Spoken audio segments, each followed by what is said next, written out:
Hello बच्चों, psychology की इस क्लास में आप सभी का स्वागत है।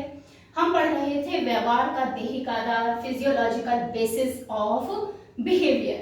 तो उसमें हम पढ़ चुके हैं सेंट्रल नर्वस सिस्टम के बारे में। हम पढ़ चुके हैं कि केंद्रीय तंत्रिका तंत्र के हम दो भागों को वर्णन कर सकते हैं, जिनमें एक आता है मस्तिष्क और दूसरा आता है मेरुरज्जु। और इन दोनों की रचना और इनके फंक्शंस, इनके कार्य हम लोग समझ चुके हैं पिछले वीडियोस में। ठीक है, अब हमको जो आगे पढ़ना है वो हमारा नेक्स्ट जो नर्वस सिस्टम का पार्ट है वो आता है आपका peripheral nervous system. Peripheral nervous system यानी परिधीय तंत्रिका तंत्र। देखिए, ये मैंने आपको पहले ही बताया था कि हमारे शरीर में जो भी गति हो रही है, संवेदन हो रहा है, हमारी बॉडी जैसे भी काम कर रही है, उन सब पर नियंत्रण जो कर रहा है वो है नर्वस सिस्टम, तंत्रिका तंत्र। जो हमारे बाल से लेकर, ये समझ लीजिए सर के जो बाल हैं वहां से लेकर पैर का जो लास्ट आपका मसल है, त्वचा है, वहां तक फैला हुआ है इनका जाल। ठीक है, और ये भी मैं आपको पहले बता चुकी कि करीब हमारा जो पूरा शरीर है वो तंत्रिकाओं के एक विस्तृत जाल से बुना हुआ है। ठीक, तो अब इस तंत्रिका तंत्र में हमारे दो हिस्से थे, केंद्रीय तंत्रिका तंत्र और परिधीय तंत्रिका तंत्र। केंद्रीय तंत्रिका तंत्र हम जान चुके हैं। ठीक है, अब परिधीय तंत्रिका तंत्र की जब हम बात करते हैं तो परिधीय तंत्रिका तंत्र में क्या आते हैं, उसमें आती हैं वो तंत्रिका तंत्र जिसमें मस्तिष्क और मेरुरज्जु की समस्त तंत्रिकाएं आती हैं। ठीक है, केंद्रीय तंत्रिका तंत्र में क्या था, केंद्रीय तंत्रिका तंत्र में हमने मस्तिष्क के बारे में पढ़ा, जहां से ये तंत्रिकाएं जुड़ी हुई हैं, अपने संदेश जो मस्तिष्क को पहुंचाती हैं। ठीक है, मस्तिष्क से ही ये तंत्रिकाएं निकल रही हैं और अंगों तक जाकर मस्तिष्क को ही ये वापस आ रही हैं। ठीक है, इसके अलावा एक और भाग है, जैसे मैंने आपको बताया था पिछले वीडियो में कि हमारा मस्तिष्क अगर जैसे देश का एक प्रधानमंत्री काम कर रहा है, उस तरीके से अगर हम अपने मस्तिष्क को मान लें तो प्रधानमंत्री के नीचे उप प्रधानमंत्री जिस तरीके से होता है और प्रधानमंत्री की एब्सेंस में निर्णय ले लेता है, इसी तरीके से हमारे मस्तिष्क के बहुत सारे निर्णय जो होते हैं वो हमारी कौन ले लेती है, मेरुरज्जु स्वयं ले लेती है। तो मेरुरज्जु से भी हमारी बहुत सारी तंत्रिकाएं हैं जो निकल रही हैं और अंगों तक जाकर वापस मेरुरज्जु तक आ रही हैं। ठीक है, तो हमारा जो पेरिफेरल नर्वस सिस्टम है, परिधीय तंत्रिका तंत्र है, इस तंत्रिका तंत्र के अंतर्गत जो हमारी तंत्रिकाएं आती हैं वो तंत्रिकाएं हैं जो हमारे मस्तिष्क और मेरुरज्जु के अंदर काम कर रही हैं। मेरुरज्जु से संबंधित और मस्तिष्क से संबंधित सभी तंत्रिकाएं हम परिधीय तंत्रिका तंत्र के अंतर्गत पढ़ते हैं।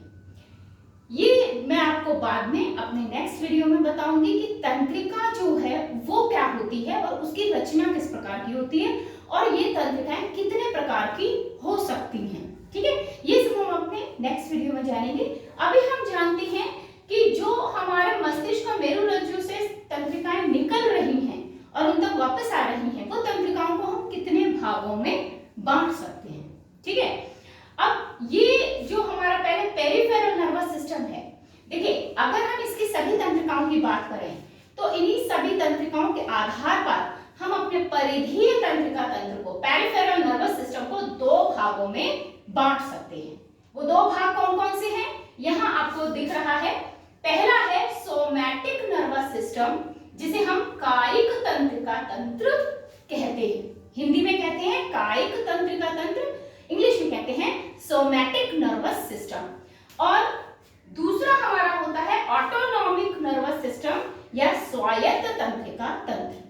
अब इनमें डिफरेंस क्या है, व्हाट इज द डिफरेंस? तो डिफरेंस ये है कि सोमैटिक नर्वस सिस्टम में वो सारी तंत्रिकाएं आती हैं जो हमारी इच्छा से काम करती हैं, ऐच्छिक गतिविधियों से संबंधित हैं। ऐच्छिक गतिविधियां मतलब जो वॉलंटरी मूवमेंट्स हैं, यानी कि जब हम अपनी इच्छा से काम करते हैं, जो भी काम हम अपनी इच्छा से करते हैं। हमको पानी पीना है, हमने अपना हाथ उठाया, हाथ ग्लास तक ले गए, ग्लास उठाया हाथ से, ग्लास को फिर हम अपने जो भी वाटर सोर्स है आरओ है आपका या आपका बर्तन है जिसमें पानी रखा है वहां तक ले गए, हमने पानी निकाला, हमने पानी को हाथ में फिर ग्लास को लिया और ग्लास से पानी पिया, ये सब हमारी अपनी इच्छा से हम कर रहे हैं। अगर हम नहीं चाहें तो नहीं उठेंगे, ना ही हम अपने हाथ को उठाएंगे, ना ही हम ग्लास को उठाएंगे, ना ही हम पानी भरेंगे, ना ही हम पानी पिएंगे। तो हम अपनी इच्छा से जो काम करते हैं, हम एक जगह बैठे हुए हैं कुर्सी पर और हमको वहां से चेयर से दूसरी जगह जाना है, हमें एक रूम से दूसरे रूम में जाना है किसी काम से, तो इट्स आवर चॉइस, ये हमारी चॉइस है, ये हमारी इच्छा है। हमारा मन है तो हम पैरों से चलकर जाएंगे, हमारा मन नहीं है तो हम पैरों से चलकर नहीं जाएंगे। ठीक है, तो इस तरह की जितनी भी गतिविधियां हैं जो हम अपनी इच्छा से कर रहे हैं, ऐच्छिक गतिविधियां कहलाएंगी। और वो ऐच्छिक गतिविधियां किससे संबंधित है? सोमैटिक नर्वस सिस्टम यानी कायिक तंत्रिका तंत्र से संबंधित है। ठीक है, अब बात करें अगर ऑटोनॉमिक की, तो देखिए मैंने इसीलिए इनको अंतर के रूप में लिखा है ताकि आपको दोनों में अलग अलग दिखाई दे कि क्या डिफरेंसेस हैं और दोनों की परिभाषा भी क्लियर हो जाए। तो ऑटोनॉमिक नर्वस सिस्टम क्या है? स्वायत्त तंत्रिका तंत्र, जैसे नाम से स्पष्ट हो रहा है, स्वायत्त, स्वतंत्र है, किसी की इच्छा पे निर्भर नहीं है, ये अपने आप काम करेगा, आप चाहें या ना चाहें उसको काम करना है तो करना है। ठीक है, तो ये किससे संबंधित है? अनैच्छिक गतिविधियों से संबंधित है। अनैच्छिक जिनमें हमारी इच्छा काम नहीं कर रही, ये उन गतिविधियों से संबंधित है। अनैच्छिक गतिविधियां हम इनको कहेंगे, और अनैच्छिक गतिविधियों से संबंधित ऑटोनॉमिक, ऐच्छिक गतिविधियों से संबंधित सोमैटिक। अब जो हमारी सोमैटिक नर्वस सिस्टम है, इसके अंदर कौन कौन सी तंत्रिकाएं आती हैं? इसके अंदर दो तरह की तंत्रिकाएं आती हैं, एक है कपाली तंत्रिकाएं, दूसरी है मेरु रज्जु तंत्रिकाएं, जिन्हें हम मेरु तंत्रिकाएं भी कहते हैं। ठीक है, तो कपाली तंत्रिकाएं और मेरु तंत्रिकाएं ये हमारी सोमैटिक नर्वस सिस्टम के अंतर्गत आती हैं। ठीक है, और ऑटोनॉमिक में क्या आती हैं? दो भाग आ जाते हैं, एक तंत्र कहलाता है, इसमें जो तंत्रिकाएं हैं उनको हम दो फिर भागों में विभाजित कर देंगे, और वो दो भाग होते हैं अनुकंपी तंत्रिका तंत्र और परानुकंपी तंत्रिका तंत्र। ठीक है, और जो सोमैटिक नर्वस सिस्टम है वो कैसे अंगों पर नियंत्रण करती है? ऐसे अंग जिनसे हम अपनी इच्छा से काम लेते हैं, जैसे हमारे ऐच्छिक पेशीय अंग हैं, हाथ, पैर, ठीक है ना, हमारे हाथ हैं, हमारे पैर हैं, ठीक है, हमारी आंखों में भी कुछ कुछ हम लोग कुछ हद तक, जैसे हम अपनी पलकें बंद करने का मन है तो हम अपनी पलकें बंद कर लेते हैं। ठीक है, अपनी इच्छा से कर लेते हैं, हमको कुछ चीज नहीं देखनी तो हम आंखें बंद कर लेते हैं अपने आप भी। तो उसमें भी आंखों में भी कुछ कुछ ऐच्छिक पेशियां होती हैं, और वहां भी आपके नर्वस सिस्टम के अंदर ऐसी होती हैं, कुछ उसमें ऑटोनॉमिक भी होती हैं। तो आंख में तो दोनों तरह के होते हैं, सोमैटिक नर्वस सिस्टम की भी कुछ तंत्रिकाएं हैं, ऑटोनॉमिक की भी कुछ तंत्रिकाएं हैं। ठीक है, तो लेकिन हाथ पैर तो पूरी तरीके से आपके सोमैटिक नर्वस सिस्टम पर काम करते हैं। ऑटोनॉमिक में आपकी आती है जैसे किडनी है, हार्ट है, ठीक है ना, हमारा लंग्स है, फेफड़े हैं, ठीक है, अंतःस्रावी ग्रंथियां हैं। अंतःस्रावी ग्रंथियां आप लोग 10th लेवल पर पढ़ते हैं, हालांकि हम भी पढ़ेंगे इसको अभी आगे नेक्स्ट अपने वीडियो में। तो अंतःस्रावी ग्रंथियां जो हमारे बॉडी में पाई जाती हैं, 7 तरह की ग्रंथियां ये होती हैं। इनमें से अभी जब हमने मस्तिष्क पढ़ा था तो एक मास्टर ग्रंथि के बारे में पढ़ा था हमने थोड़ा सा, पिट्यूटरी, पीयूष ग्रंथि जिसको हम कहते हैं। तो ये ग्रंथियां क्या होती हैं? ये हार्मोन्स निकालती हैं, ये कुछ विशेष प्रकार के ऐसे रस निकालती हैं जिनको हम हार्मोन कहते हैं। और ये जो हार्मोन होते हैं ये क्या करते हैं? सीधे ब्लड में जाते हैं और ब्लड में सीधे रिलीज करती हैं, छोड़ती हैं ये, और जैसे ये ब्लड में जाते हैं हमारी बॉडी में चेंजेस होने लगते हैं, ठीक है ना। और हमारे बॉडी के बहुत सारे काम, बहुत सारे, ये लगभग समझ लीजिए सारे काम जो कंट्रोल कर रहे हैं यही हार्मोन कर रहे हैं। मैं बारी बारी से जब हमारे पास ऐसे टॉपिक्स आएंगे तो मैं उन टॉपिक्स को आपको क्लियर करूंगी और आप खुद देखेंगे कि हार्मोन्स के जरिए हम क्या क्या कर पाते हैं। ठीक है, तो खैर अनैच्छिक पेशीय अंग, किडनी, हार्ट, अंतःस्रावी ग्रंथियां, इन सब पर कौन नियंत्रण रखता है? ऑटोनॉमिक नर्वस सिस्टम रखता है। ठीक है, और सोमैटिक हमारी ऐच्छिक पेशीय अंग जो होते हैं उन पर नियंत्रण रखता है। हम अपनी इच्छा से अपनी गर्दन को घुमाते हैं, हमारी इच्छा से हम अपनी गर्दन को घुमा रहे हैं, अपनी इच्छा से हम अपने हाथ को घुमा रहे हैं, अपने पैर को घुमा रहे हैं, अपनी कमर को हम योगा करते हैं तो हम अपनी इच्छा से अपनी बॉडी के बहुत सारे पार्ट्स हैं जिनको मूव कराते हैं, तो ये सारे मूवमेंट्स हमारी इच्छा से हो रहे हैं, ऐच्छिक हैं, ठीक है। तो उन सब में हमारा सोमैटिक नर्वस सिस्टम काम कर रहा है। चलिए द नेक्स्ट थिंग, यहाँ इस वीडियो में मैं आपको जो समझाने वाली हूँ वो है सिर्फ सोमैटिक नर्वस सिस्टम। यहाँ तक तो क्लियर हो गया। अब ये दो पार्ट जो है सोमैटिक और ऑटोनॉमिक, ये एक साथ समझ पाना थोड़ा मुश्किल है एक ही वीडियो में, तो क्योंकि हमें बिल्कुल डीप स्टडी करनी है, हमें एंड तक चीजों को समझ लेना है, ताकि हम जब उसे बहुत एक्सप्लोर करके पढ़ते हैं, बहुत अच्छे से पढ़ते हैं, तो हमें वो चीजें हमेशा याद रहती हैं, ठीक है, टू द पॉइंट। हम चीजों को अगर पढ़ते हैं, बिल्कुल छोटा छोटा करके पढ़ते हैं, तो कभी कभी क्वेश्चन से इतर भी आ सकता है, तो हम लोगों को दिक्कत आएगी। तो बहुत डीप में पढ़ना है, अगर डीप में पढ़ना है तो हमको इनको एक साथ नहीं पढ़ पाएंगे। तो इस वीडियो में हम बात कर रहे हैं सोमैटिक नर्वस सिस्टम की, और नेक्स्ट वीडियो में हम बात करेंगे ऑटोनॉमिक नर्वस सिस्टम। तो चलिए सबसे पहले समझते हैं सोमैटिक नर्वस सिस्टम, ठीक है। समझ में आ गया, पेरिफेरल नर्वस सिस्टम है, ये दो पार्ट्स में डिवाइडेड है, सोमैटिक में, ऑटोनॉमिक में। सोमैटिक क्या होता है? ऐच्छिक गतिविधियों से संबंधित होता है, ऑटोनॉमिक अनैच्छिक गतिविधियों से संबंधित होता है। अब सोमैटिक नर्वस सिस्टम में मैंने एक बात बताई थी कि कपाली और मेरु तंत्रिकाओं में विभाजित होता है, ठीक है। तो सोमैटिक नर्वस सिस्टम में हमारी कपाली तंत्रिकाएं होती हैं, मेरु तंत्रिकाएं होती हैं। अब जानना यह है कितनी कपाली तंत्रिकाएं हैं और कौन कौन सी हैं और वो क्या काम करती हैं, और मेरु तंत्रिकाएं कितनी हैं और वो क्या क्या काम करती हैं। आपको इससे पिछले वीडियो में जब हम लोगों ने मेरु रज्जु की रचना पढ़ी थी, तो हमने ये भी पढ़ा था कि मेरु रज्जु में कौन कौन सी तंत्रिकाएं निकल रही हैं और वो तंत्रिकाएं क्या क्या काम करती हैं। तो इस वीडियो में मैंने मेरु तंत्रिकाओं के बारे में बहुत ज्यादा डीप में नहीं लिया, क्योंकि हम इससे पिछले वीडियो में जब हमने स्पाइनल कॉर्ड के बारे में पढ़ा था, मेरु रज्जु के बारे में पढ़ा था, तो हमने सब विस्तार पढ़ा था उसकी सभी जितनी भी तंत्रिकाएं हैं उनके बारे में। बट मैं थोड़ा रिवीजन दूंगी उसका, और यहाँ हम जो सबसे विस्तार से देखेंगे वो है हमारी कपाली तंत्रिकाएं, क्योंकि ये हमने अभी नहीं पढ़ी। तो चलिए बात करते हैं कपाली तंत्रिकाओं की। तो कपाली तंत्रिकाओं को इंग्लिश में कहते हैं हम क्रैनियल नर्व्स। अब कपाल शब्द से आप सभी परिचित हैं, कपाल यानी खोपड़ी यानी मस्तिष्क, यानी वो तंत्रिकाएं जो हमारे मस्तिष्क से निकल रही हैं, ठीक है, और हमारे अंगों से जो भी संवेदन है वो मस्तिष्क को पहुंचा रही हैं, और मस्तिष्क का जो भी आदेश है वो अंग तक वापस पहुंचा रही हैं। तो ये जो तंत्रिकाएं हैं इनको हम कहते हैं कपाली तंत्रिकाएं। अब जो हमारी कपाली तंत्रिकाएं हैं कितने जोड़ी होती हैं? 12 जोड़ी, 12 पेयर्स होते हैं, 12 जोड़ी होती हैं आपकी कपाली तंत्रिकाएं। अब यहाँ मैंने आपको एक डायग्राम दिया हुआ है, डायग्राम बनाया हुआ है हमारे मस्तिष्क का। हमने इससे पहले जो मस्तिष्क का डायग्राम पढ़ा था वो हमने साइड व्यू लिया था, ठीक है। अब हम क्या ले रहे हैं कि अगर हम इसे ऊपर से देखते हैं तो फ्रंट व्यू कैसा होगा, क्योंकि आप इन तंत्रिकाओं को फ्रंट व्यू में देख पाएंगे।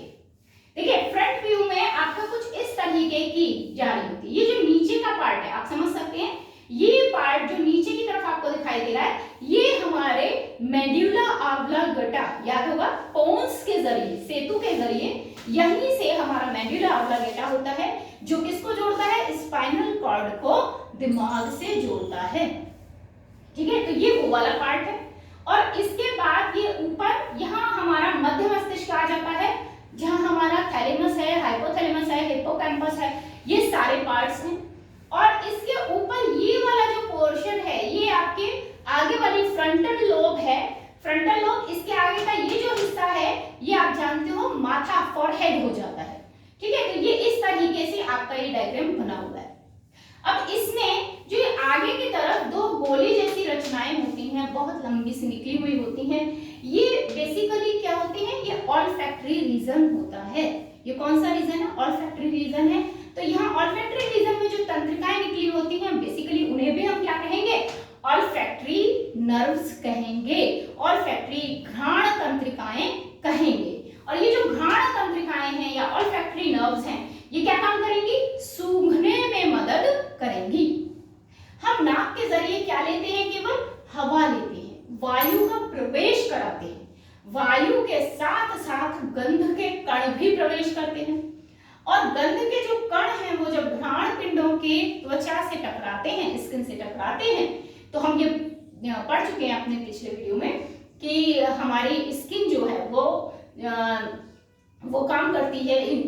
इसको हम लोग जब मस्तिष्क की रचना पढ़ रहे थे तो हमने उसमें घ्राण पिंड देखा था और फैक्टरी रीजन देखा था, तो वो उसमें एक हेयर जैसी रचना थी, बाल जैसी रचना थी, वहां से वो सुनते हैं, ठीक है, और उसके बाद ये यहाँ पर इसका संवेदन होता है। हम गंध को पहचानने का काम भी इसी भाग से करते हैं। तो ये तंत्रिकाएं हैं जो हमारी ऑल्फैक्टरी रीजन में कहलाती हैं, ऑल्फैक्टरी तंत्रिकाएं।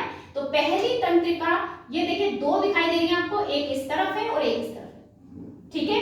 तो एक हमारा इस तरफ है मस्तिष्क के एक भाग में, लेफ्ट भाग में, एक राइट भाग में, ठीक है। तो ये सूंघने का काम करती है। तो एक जोड़ी तो हो गई हमारी सूंघने की तंत्रिकाएं, जिन्हें हम घ्राण तंत्रिकाएं या ऑल्फैक्टरी नर्व्स कहते हैं।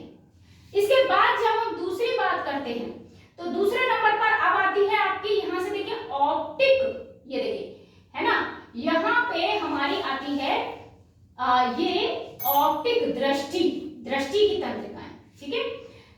दृष्टि की तंत्रिकाएं हमारी आ रही हैं। ये जो तंत्रिकाएं हैं दृष्टि वाली, ये तंत्रिकाएं क्या करती हैं, ये दृष्टि का संवेदन करती हैं। दृष्टि का संवेदन करती हैं। दृष्टि का संवेदन मतलब हमारा जो भी प्रकाश आंख पर पड़ा तो आंख प्रकाश को ग्रहण करती है। प्रकाश आंख पर पड़ा है, ये संवेदन जो पहुंचता है आंख का मस्तिष्क तक, तब कहीं जाकर हम उस वस्तु को देख पाते हैं, उस प्रतिबिंब को समझ पाते हैं। इसके साथ ही यहाँ पे एक ऑक्यूमुलेटर नर्व भी होती है। ये आपकी यहाँ पे ये एक दूसरे से थोड़ी क्रॉस में होती है, ठीक है, क्रॉस करके आ रही होती हैं। तो हमारी यहाँ पे दो तरह की नर्व्स होती हैं, ठीक है, इसमें ऑप्टिक और नीचे इसमें भी ऑप्टिक है और ऑक्यूमुलेटर यहाँ है और इसके नीचे यहाँ ऑक्यूमुलेटर। तो हमारी ये क्रॉस करके आ रही है। तो ऑक्यूमुलेटर आंखों की गति को नियंत्रित करता है। देखिए आंखों की गति यहाँ पर तीन आपकी तरह की तंत्रिकाएं नियंत्रित कर रही हैं। ऑक्यूमुलेटर है, ट्रोक्लियर है और एब्डोसेंस है, ठीक है। ट्रोक्लियर और एब्डोसेंस ये दोनों जो हैं हमारी, ये भी आंख की गति को नियंत्रित करती है। देखिए ट्रोक्लियर कहाँ है, ये जो साइड में छोटा सा है। एब्डोसेंस कहाँ है, ये ऊपर की तरफ, नीचे जाके ऊपर की तरफ दिखाई दे रही है। आपका मध्य मस्तिष्क में अंदर आ रहा है। तो यहाँ पे मैंने बताया ना ये मध्य मस्तिष्क वाला हिस्सा है, ठीक है। तो यहाँ पे और यहाँ पे अब आप कहेंगे ये तीनों में अंतर क्या है, ये तीनों आंखों की गति है। तो आंखों की गति तीन ऐसे क्यों, देखिए हमारी आंखों का बहुत बड़ा रोल है। आंखों की गति एक तो होती है जो हम अपनी इच्छा से करते हैं, ठीक है। जैसे मैंने अभी बताया ना कि आपका मन है कि आप नहीं देखना चाहते हैं तो आप अपनी आंखें बंद कर लीजिए, आपकी इच्छा है, ठीक है। अपने आप बंद कर सकते हो, आप अपनी आंख खोल भी सकते हो जब आपको कुछ देखना है, ठीक है। लेकिन कुछ मूवमेंट्स जो आपके हाथ में नहीं है, अपने आप होते हैं, जैसे पलकें झपकती हैं अपने आप चाहे ना चाहे पलकें झपकती हैं। हाँ, अगर आप रोकना चाहें तो कुछ समय तक अपनी इच्छा से पलकों को झपकने से रोकने की कोशिश कर सकते हैं, बट एक टाइम के बाद आपको इतना थकान लगने लगती है आंखों में कि आपको वो आंखें पलक जो झपकनी ही पड़ती है। आप एक लिमिटेड टाइम पीरियड तक, शॉर्ट टाइम पीरियड तक ही ऐसा कर सकते हो। तो आंखों की जो कुछ गति है वो ऐच्छिक गतियां हैं, कुछ गतियां हैं जो अनैच्छिक गतियां हैं। अब आप है कोई जो आपको कोई वस्तु दिखाई दे रही है सामने, और जो वस्तु आपको दिखाई दे रही है, ठीक है, वो आपको सामने, या यूं कहिए हम, एक तो वस्तु है जो सामने दिखाई दे रही है, एक वस्तु है हमें सिर्फ कहीं सुनाई दी, कहीं उसकी आवाज है, तो हम तुरंत अपनी आंखों को उधर की तरफ डाइवर्ट कर देते हैं। जहां से सुनाई दी उस तरफ हमारी आंखें खुद ब खुद मुड़ जाती हैं, हमारा अटेंशन उधर हो जाता है। जैसे क्लास में अगर हम कोई बच्चे पढ़ रहे हैं, टीचर पढ़ा रही हैं, तो क्या होता है अक्सर कि बच्चे टीचर को फोकस कर रहे हैं, देख रहे हैं, बोर्ड की तरफ देख रहे हैं, टीचर की तरफ देख रहे हैं, बट अगर रूम में कोई और आता है या बाहर कोई भी तेज आवाज होने लगती है, लड़ाई होने लगती है, कुछ भी व्हाटएवर जो भी होने लगता है, तो हमारा ध्यान, या बैल बजने लगती है तो हमारा ध्यान, या कुछ बच्चे खेल रहे हैं तो बच्चों का ध्यान किधर चला जाता है, तुरंत डाइवर्ट हो जाता है। वो बोर्ड से तुरंत कहाँ डाइवर्ट हो जाते हैं, बाहर की तरफ देखने लगते हैं, अटेंशन जो उनका है वो टूट जाता है। तो उस कंडीशन में कुछ गतियां आंख की होती हैं। तीसरे, जब हम किसी दर्द की अनुभूति करते हैं, देखिए आपके शरीर के किसी भी पार्ट में पेन होता है, दर्द होता है, तो क्या होता है, आंखों से अपने आप आंसू बहने लगते हैं। ठीक है, तो ये जो मध्य मस्तिष्क वाले हिस्से में है, एब्डक्सेंस वाला, ठीक है, तो यहाँ पर हमारे कोई भी दर्द से अनुभूति, क्योंकि यहाँ पर है हमारा थैलेमस और हाइपोथैलेमस जो भूख, प्यास, दर्द इन सब की अनुभूति कराते हैं। तो ऐसी स्थिति में जो दर्द की अनुभूति है उसको कौन, वो उस समय जो आंख की गति है उसमें से हमारे आंख में से आंसू आने लगते हैं, है ना, हम आंखों में ये कह लीजिए एक स्वेलिंग भी आने लगती है पलकों पर, बहुत ज्यादा व्यक्ति आंसू बहाता है। तो कहने का मतलब है कि ये सारी जो चीजें हैं ये जुड़ी हुई हैं मध्य मस्तिष्क के इस वाले पार्ट से, जिनको हम कह रहे हैं एब्डसेंस और हमारे ट्रॉक्यूलियर। ठीक है, ऑक्यूमुलेटर वैसी गति जो सामान्य गति जो मैंने आपकी आंखों की बताई है कि हम अपनी पलकें झपकते हैं, ये जो इस तरह की गति को ऑक्यूमुलेटर जो है वो करता है। और प्रकाश का संवेदन कितना करना है, जब हम कम रोशनी में जाते हैं तो हमारी आंखें जो हैं वो खुद ब खुद उनकी पुतली फैल जाती है, ताकि हम कम रोशनी में भी ज्यादा से ज्यादा प्रकाश का संग्रह कर सकें। और जब हम बहुत तेज रोशनी में जाते हैं तो हम अपनी आंख की पुतली को बहुत सिकोड़ लेते हैं, बहुत आंखों को मीच करके काम करते हैं, थोड़ा छोटा कर लेते हैं अपने आंखों के पलकों को झपक के थोड़ा, है ना, तो शटर डाउन कर लेते हैं। ऐसा समझ लीजिए कि थोड़ा सा शटर खोला, बाकी शटर बंद है। तो इस तरीके से जब हम करते हैं ये सारे काम हम ऑक्यूमुलेटर की वजह से करते हैं। ठीक है, तो ये हो गई हमारी सूंघना हो गया, घ्राण तंत्रिकाएं, फिर ऑप्टिक दृष्टि तंत्रिकाएं हो गई जो प्रकाश के संवेदन में सहायक है, फिर ऑक्यूमुलेटर, ट्रॉक्यूलियर और एब्डसेंस, ये तीनों की तीनों तीन जोड़ी, तो हमारी कुल 1 2 3 4 5 जोड़ी हम लोग पढ़ चुके कपाली तंत्रिका। अब अगर हम अभी की बात करते हैं तो आगे हमारी आती है, एक तो आती है ट्रिगमिनल और दूसरी आती है फेशियल। ट्रिगमिनल और फेशियल, इनका क्या मतलब है? देखिए, फेशियल और ट्रिगमिनल इन दोनों में, ये दोनों ही चेहरे की मांसपेशियों को नियंत्रित करती हैं, चेहरे की गति को नियंत्रित करती हैं। अब अंतर क्या है दोनों में?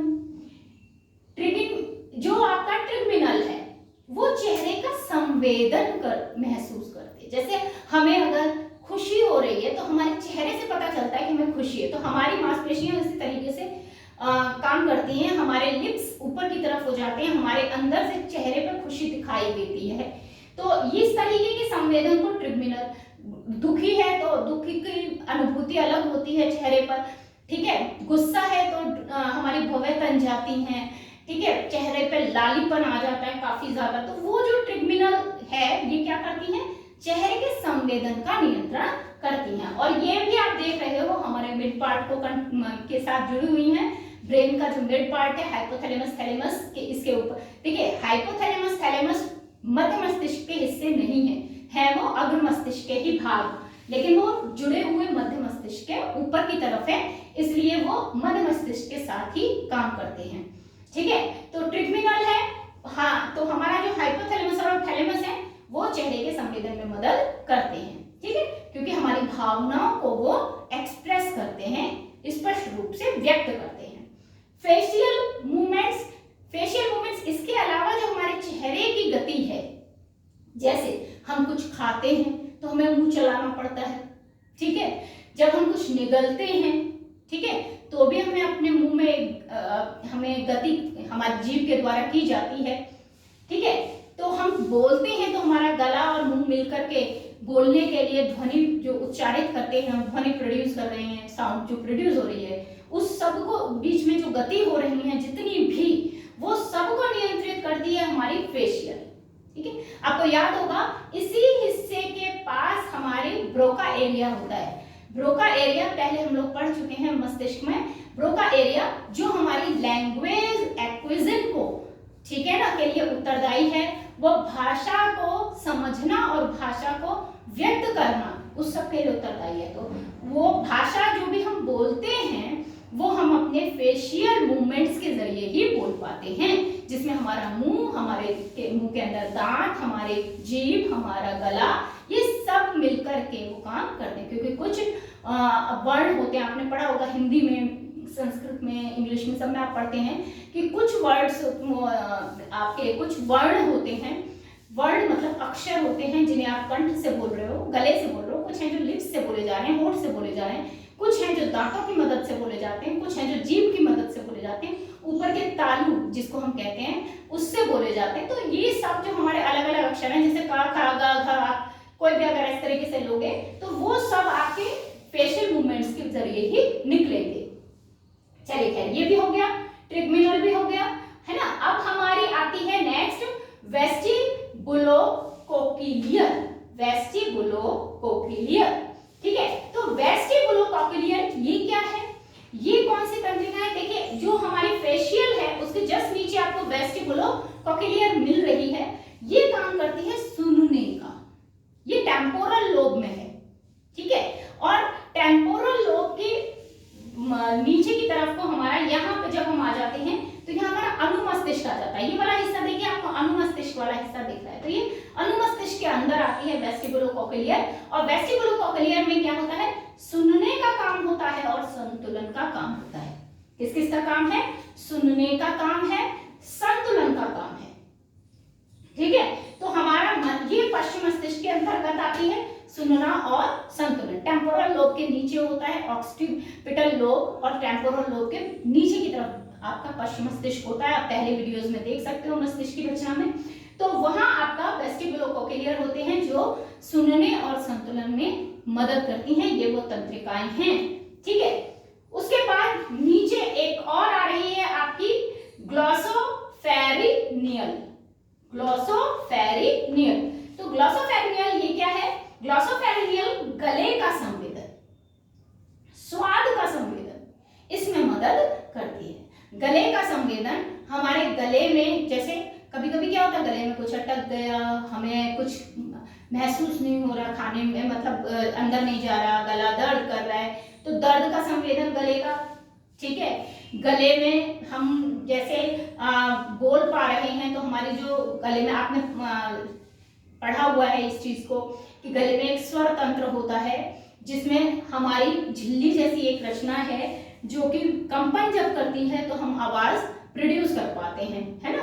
तो ये कंपन कैसे होगा, किस प्रकार होगा, गले में किस तरीके से होगा? गले में दो आपकी अंतःस्रावी ग्रंथियां भी होती हैं, थायराइड ग्लैंड होती है, पैराथायराइड ग्लैंड होती है। तो ये सारे गले से संबंधित जितना संवेदन है वो ग्लॉसोफेरिनियल करती है, ठीक है। ये तंत्रिकाएं करती हैं इससे संबंधित। और ये देखिए, ये साइड में आपको दिखाई दे रहे हैं, कमल का फूल जैसा दिख रहा है आपको, बीच में यू शेप्ड है, एक फिर इस तरीके से आ रही है, तो ये वाली आपकी फेशियल हो गई, है ना। और ये दोनों तरफ दिखाई दे रही है, एक जोड़ी हो गई आपकी। इसके नीचे की तरफ जो आ रही है कमल के फूल की अगली पत्ती कह लीजिए उसको, वेस्टिबुलोकोक्लियर है वो, जो सुनना और संतुलन का काम कर रही है। और इसके नीचे की तरफ जो एक मोटी सी आपको दिखाई दे रही है, ये है आपकी ग्लॉसोफेरिनियल, ठीक है। तो ये सारी हो गई। अब हमारी कौन सी बची है? वैगस। अब बात करते हैं हम वैगस की। वैगस इसके जस्ट नीचे इधर की तरफ देखिए, ये वाला पोर्शन जो अब आता जा रहा है ये हमारा अनुमस्तिष्क के साथ जुड़ा हुआ है, पोन्स उससे रिलेटेड आ रहा है।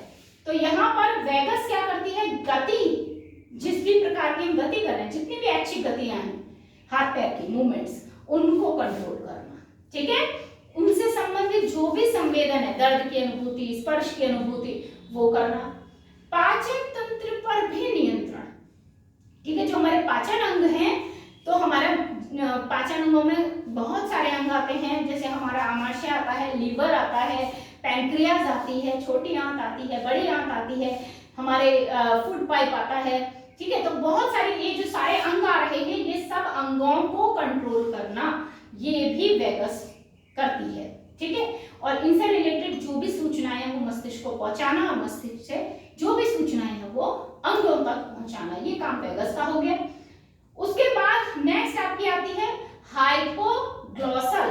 हाइपोग्लॉसल जो होती है ये भी वैगस के साथ ही है। देखिए, ये अंदर की तरफ आपका हाइपोग्लॉसल है, बाहर की तरफ वैगस है। तो हाइपोग्लॉसल और वैगस ये दोनों यही काम करती हैं, मिलकर करती हैं। गति का नियंत्रण, संवेदन, जो भी हमारे पेशी अंग हैं उनमें स्पर्श की अनुभूति, उनमें आपके स्पर्श के अलावा उनमें दर्द की अनुभूति, पाचन तंत्रों का नियंत्रण, ये सारे काम वो दोनों मिलकर करती हैं। और लास्ट फाइनली आती है आपकी, इसको हम स्पाइनल एसेसरी भी कहते हैं और एसेसरी भी कहते हैं। तो एसेसरी या स्पाइनल एसेसरी ये लास्ट में होती है, जो मेडुला ऑब्लांगेटा को जोड़ रही है हमारे स्पाइनल कॉर्ड से। और मेडुला ऑब्लांगेटा क्या कर रहा है, स्पाइनल कॉर्ड को ब्रेन से जोड़ रहा है। और इसके बीच में कौन आ रहा है, पोन्स आ रहा है, सेतु आ रहे हैं। सेतु जो है वो मेडुला ऑब्लांगेटा से जुड़ा है, मेडुला ऑब्लांगेटा स्पाइनल कॉर्ड से जुड़ा है। और हमारा मस्तिष्क सेतु मतलब ब्रिज, वो ब्रिज है मस्तिष्क और मेडुला ऑब्लांगेटा के बीच में।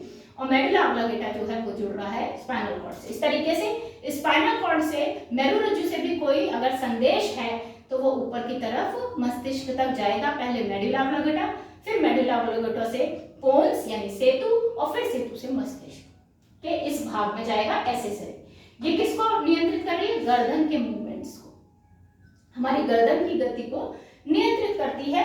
तो ये हमारे सारे 12 टोटल देखिए 1 2 3 4 5 6 7 8 9 10 11 12 हमारी 12 कपाली तंत्रिकाएं हैं, 12 पेयर हैं। इनको हम क्रेनियल नर्व्स या कपाली तंत्रिकाएं कहते हैं। तो मुझे लगता है आप लोगों को अब ये क्लियर हो जाना चाहिए कि कपाली तंत्रिकाएं कौन कौन सी होती हैं। अब जैसे कि मैंने आपको पहले ही बताया, स्पाइनल नर्व्स के बारे में हम विस्तार से पढ़ चुके हैं। हम लोगों ने जो पिछला वीडियो पढ़ा था स्पाइनल कॉर्ड का, तो हमने उसमें मेरुरज्जु के बारे में पढ़ा था, साथ में मेरुरज्जु से निकलने वाली तंत्रिकाओं के बारे में भी पढ़ा था। पर फिर भी मैं थोड़ा आप लोगों को इसमें क्लियर किए देती हूँ ताकि आपका रिलेट हो जाए आपका पहले वाले टॉपिक से ही। तो मेरु तंत्रिकाएं कितनी है, 31 है पेयर। हम लोग पहले भी देख चुके हैं 31 पेयर कैसे हैं। इनको हम 5 भागों में बांट देते हैं, मेरु तंत्रिकाओं को हम 5 भागों में बांट देते हैं। ये हमारी देखिए मेरुरज्जु, आपको पहले मैंने बहुत एक बड़ा डायग्राम आप लोगों को दिखाया हुआ है, यहाँ पे एक शॉर्ट में आपको छोटा सा डायग्राम दिखा रही हूँ। तो यहाँ आप देख रहे हैं ये मेरुरज्जु है, इसके ऊपर यहाँ मेडुला ऑब्लांगेटा आ जाएगा और उसके ऊपर पोन्स आ जाएंगे, उसके ऊपर हमारा मस्तिष्क आ जाएगा। तो हमारे मेडुला ऑब्लांगेटा के नीचे की जो तंत्रिकाएं हैं 1 से लेकर 8 तक, इनको हम सर्वाइकल नर्व्स कहते हैं, ग्रीवा तंत्रिकाएं कहते हैं। ये गर्दन वाले भाग में होती है, ठीक है। और गर्दन वाले भाग से ये हमारे कंधे तक के हिस्से को जोड़ रही हैं, ठीक है। तो सिर का पूरा वजन इनके ऊपर है, सिर से ये पूरी तरीके से जुड़ी हुई हैं, हमारे मस्तिष्क से जुड़ी हुई हैं। तो ग्रीवा तंत्रिकाएं, इनको हम सर्वाइकल नर्व्स कहते हैं। C1 से C8 ये स्टार्टिंग की है, ठीक है, 8 तंत्रिकाएं। उसके बाद सेकंड आती है आपकी वक्षीय तंत्रिकाएं। वक्षीय तंत्रिकाएं ये 12 तंत्रिकाएं हैं, ठीक है। T1 से, इनको हम इंग्लिश में थोरैसिक्स कहते हैं नर्व्स, थोरैसिस नर्व्स। तो ये जो है हमारी 1 से लेकर 12 तक यानी कि 12 कुल जोड़ी, 12 जोड़ियां हैं। तो ये जो 12 जोड़ी हैं ये हमारे गर्दन के नीचे वाले हिस्से से शुरू हो जाती हैं और कहां तक जाती हैं, जहां तक हमारा वक्ष स्थल है। वक्ष स्थल मतलब छाती वाला हिस्सा, सीने वाला हिस्सा है, खत्म जहां हो रहा है वहां तक ये रहती हैं और ये 12 जोड़ी संख्या में होती हैं। उसके बाद हमारी कमर वाला हिस्सा आ जाता है जिसको हम कटी तंत्रिकाएं इंग्लिश में कहते हैं लंबर नर्व्स। लंबर नर्व्स या कटी तंत्रिकाएं ये कितनी है संख्या में, 5 है, L1 से लेकर L5, ठीक है। ये नीचे की तरफ आपको दिखाई दे रही हैं। और उसके बाद त्रिक तंत्रिकाएं, ठीक है। त्रिक तंत्रिकाएं ये हमारी हैं सैक्रल नर्व्स। सैक्रल नर्व्स जो हैं ये S1 से लेकर S5 5 हैं, ठीक है। इनमें से 3 जो हैं वो अनुत्रिक तंत्रिकाओं के साथ बहुत अच्छे से जुड़ी रहती हैं। तो इन्हें हम दोनों में काउंट कर लेते हैं, या तो हम इसमें काउंट करें या इसमें काउंट करें। जनरली हम लोग S1 से लेकर S5 तक काउंट कर लेते हैं। तो त्रिक तंत्रिकाएं वैसे ये हैं त्रिक, 3 ही तंत्रिकाएं मेन हैं, बट लेकिन इसमें इसकी जुड़ी हुई जो 2 तंत्रिकाएं वो भी इसमें शामिल कर लें। तो S1 से S5 हमारी जो है सैक्रल नर्व्स त्रिक तंत्रिकाएं कहलाती हैं। और नेक्स्ट 5वां आता है आपका अनुत्रिक तंत्रिकाएं। अनुत्रिक तंत्रिकाएं जिनको हम कॉक्सी, ये हमारा देखिए कॉक्सिक मैंने पहले पढ़ाया था आपको, तो ये है आपका कॉक्सियल नर्व्स। कॉक्सियल नर्व्स जो होती हैं ये लास्ट में सिर्फ एक है, लंबी सी, ठीक है। इसके साथ 2, वैसे ये 3 होती हैं लेकिन 2 हम अगर सैक्रल के साथ घुली मिली हैं तो वो हम सैक्रल में काउंट कर सकते हैं या हम इसमें काउंट कर लें। इसमें काउंट करेंगे तो ये 3 हो जाएंगी, वहां पे 3 हो जाएंगी। और अगर हम इसे सैक्रल में काउंट करते हैं तो वहां 5 हो गई, यहाँ पे ये 1 हो गई। इस प्रकार अगर हम इन्हें देखें तो 8, 12 और 8 20, 20 और 5 25, 25 और 5 30 और 1 31। इस प्रकार 31 पेयर 31 जोड़ी मेरु तंत्रिकाएं होती हैं, ठीक है। और ये हम पहले पढ़ चुके हैं कि हमारी ग्रीवा तंत्रिकाएं किन किन भागों को कंट्रोल कर रही हैं। ग्रीवा तंत्रिकाएं हमारे मस्तिष्क वाले हिस्से के नीचे बैलेंस बनाने का काम भी कर रही हैं। इससे रिलेटेड कोई भी संवेदन होगा उसको भी महसूस करेंगी। हमारे कलाई का, हमारे हैंड का मूवमेंट, इन सबको वो कंट्रोल करती है। ठीक है, हमारे कंधों के मूवमेंट को कंट्रोल करती हैं ग्रीवा तंत्रिकाएं। इनके बारे में पिछले वीडियो में हम लोगों ने पढ़ा है कि C1 का क्या काम है, C2 का क्या काम है, C3 का क्या काम है। हमने एक एक तंत्रिका का काम उसमें पढ़ा है। ठीक है, जो वक्षीय तंत्रिकाएं वो वक्ष वाले हिस्से में जितने मूवमेंट्स हमारे लंग्स का, फेफड़ों का फैलना, सिकुड़ना, रेस्पिरेशन किस तरीके से हो रहा है, तो उससे जुड़ी हुई जितनी हमारी हैं, हमारे हार्ट की पंपिंग के दौरान जो सारी गतिविधियां हैं, तो ये सब पार्ट्स को, तो हमारा जितनी इनसे रिलेटेड जितनी अच्छी गतिविधियां उनको ये नियंत्रित कर रही है। कटी तंत्रिकाएं, डायफ्राम, जो आपको याद होगा मैंने डायफ्राम बताया, वक्षीय तंत्रिकाएं डायफ्राम अप डाउन करता है, उसी से हमारे लंग्स फैलते और सिकुड़ते हैं, तो उन सबको नियंत्रित करती हैं वक्षीय तंत्रिकाएं। कटी तंत्रिकाएं लंबर नर्व्स, इससे नीचे वाला हिस्सा आ जाता है, तो एब्डोमल जो हमारी ये कह लीजिए जितनी भी गतिविधियां हैं एब्डोमिनल से संबंधित, पाचन तंत्र से संबंधित, उनके लिए ये काम करती है त्रिक तंत्रिकाएं, कटी तंत्रिकाएं। और त्रिक तंत्रिकाएं जो हैं इससे नीचे वाले पोर्शन के लिए काम करती हैं, जो हिप एरिया है वहां की तरफ जो हमारा काम कर रही हैं, हमारी जितनी भी गतिविधियां पैरों से रिलेटेड और नीचे वाले पोर्शन से रिलेटेड, वो सारी गतिविधियों को ये कंट्रोल कर रही है। अनुत्रिक तंत्रिकाएं भी सैक्रल के साथ मिलकर ये काम करती हैं। ये सभी तंत्रिकाएं हम लोग पिछले वीडियो में जान चुकी हैं, तो इनको आप लोग अगर और अच्छे से पढ़ना है डीप में तो आप पिछले वीडियो को दोबारा देख सकते हैं, समझ सकते हो। ठीक है, तो यहाँ ये हो गया हमारा पेरिफेरल नर्वस सिस्टम का सोमैटिक नर्वस सिस्टम कंप्लीट हो गया। नेक्स्ट वीडियो में हम लोग पढ़ेंगे ऑटोनॉमिक नर्वस सिस्टम, स्वायत्त तंत्रिका तंत्र के बारे में पढ़ेंगे कि अनुकंपी तंत्रिका तंत्र क्या है, परानुकंपी तंत्रिका तंत्र क्या है और ये किस प्रकार काम करता है। तो आज के लिए इतना ही। Thank you very much. Good day.